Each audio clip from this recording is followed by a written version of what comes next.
দীর্ঘদিন পর বিএনপির বর্ধিত সভা। সকাল থেকেই জাতীয় সংসদ ভবনের এলডি হল প্রাঙ্গণে আসতে থাকেন দলটির নেতাকর্মীরা। কুরআন তিলাওয়াতের মধ্য দিয়ে শুরু হয় সভা। অংশ নেন সারা দেশের তৃণমূল থেকে শুরু করে কেন্দ্র পর্যন্ত বিভিন্ন পর্যায়ের ৩,৫০০ নেতা। লন্ডন থেকে ভার্চুয়ালি সভাপতিত্ব করছেন দলের ভারপ্রাপ্ত চেয়ারম্যান তারেক রহমান। সংগ্রামী ভাই ও বোনেরা, আওয়ামী শাসনের বিরুদ্ধে দীর্ঘ আন্দোলন এবং ছাত্র জনতার জুলাই আগস্ট বিপ্লবে নিহতদের স্মরণে ১ মিনিট নীরবতা পালন করেন নেতৃবৃন্দ। পরে শোক প্রস্তাব পাঠ করেন বিএনপির সিনিয়র যুগ্ম মহাসচিব রুহুল কবির রিজভী। উদ্বোধনী বক্তব্যে বিএনপি মহাসচিব মির্জা ফখরুল ইসলাম আলমগীর বলেন, দেশের মানুষের আকাঙ্ক্ষা বাস্তবায়নে এখনো বাধা হয়ে দাঁড়াচ্ছে শেখ হাসিনা। সভাপতির বক্তব্যে দলের ভারপ্রাপ্ত চেয়ারম্যান তারেক রহমান সরকারের কর্মপরিকল্পনা নিয়ে কঠোর সমালোচনা করেন। সরকার এখনো তাদের কর্মপরিকল্পনায় অগ্রাধিকার নির্ধারণ করতে পারছে না বলেই মনে হচ্ছে।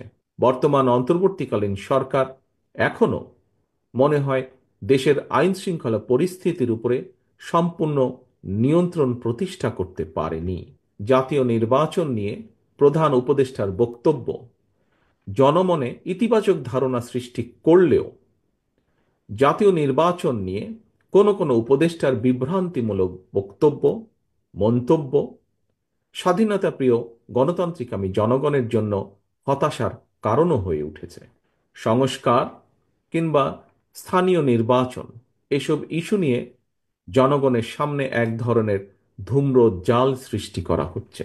তিনি অভিযোগ করেন, স্থানীয় নির্বাচন আগে হলে পুনর্বাসিত হবে আওয়ামী লীগ। তাই স্পষ্ট বার্তা দেন এই চিন্তা থেকে সরে আসার। নেতাকর্মীদের আগামী নির্বাচনের জন্য প্রস্তুতি নেয়ার আহ্বানও জানান তিনি। গণতান্ত্রিকামী জনগণ মনে করেন স্থানীয় নির্বাচন অনুষ্ঠিত হলে সেটি হবে সারা দেশে পলাতক স্বৈরাচারের দোসরদের পুনর্বাসনের একটি প্রক্রিয়া, যা সরাসরি গণ অভ্যুত্থান আকাঙ্ক্ষা বিরোধী। গণহত্যাকারী, টাকা পাচারকারী, দুর্নীতিবাজ মাফিয়া চক্রকে পুনর্বাসন প্রক্রিয়ার এই ফাঁদে বিএনপি পা দেবে না, বিএনপি পা দিতে পারে না। অন্তর্বর্তীকালীন সরকারের প্রতি আহ্বান, সারা দেশে গণহত্যাকারীদের দোসর মাফিয়া চক্রকে পুনর্বাসনের স্থানীয় নির্বাচন অনুষ্ঠানের পরিকল্পনা থেকে সরে আসুন। অবিলম্বে আগামী দিনগুলোর জন্য অন্তর্বর্তীকালীন সরকারের সুনির্দিষ্ট কর্মপরিকল্পনার রোডম্যাপ ঘোষণা করুন। ৫ আগস্টের পর দ্বিতীয়বারের মতো নেতাকর্মীদের উদ্দেশ্যে বক্তব্য রাখেন বিএনপি চেয়ারপারসন বেগম খালেদা জিয়া।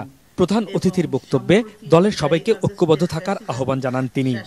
দেশ আজ এক সংকটময় সময় অতিক্রম করছে।